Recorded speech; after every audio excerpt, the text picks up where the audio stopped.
Okay, now just hold it on me. Okay. So I think the time that I was most surprised was when I found out that my parents were going to let me get a dog. About 2 years ago, I was at dinner with my family. We were about to go back to A&M, and I said, hey, can I get a dog? And they were like, no, you're not getting a dog in college. You don't need a dog in college. They went off on it, so I dropped it.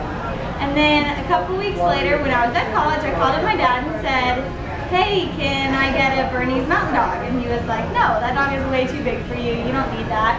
So I said, okay, what about? And I listed 2 breeds that I knew he really liked. And he said, now that might be a good dog for you. So then he said, well, you gotta ask your mom. So I called my mom, and she said, that dog is not gonna be my dog. And she went off and said that if I were to get a dog, she did not want it. She did not want to take care of it. It was gonna be my dog. Well, I started researching breeders, found a dog, and got a puppy that summer. And now my parents keep trying to steal him from me. They want him so badly. So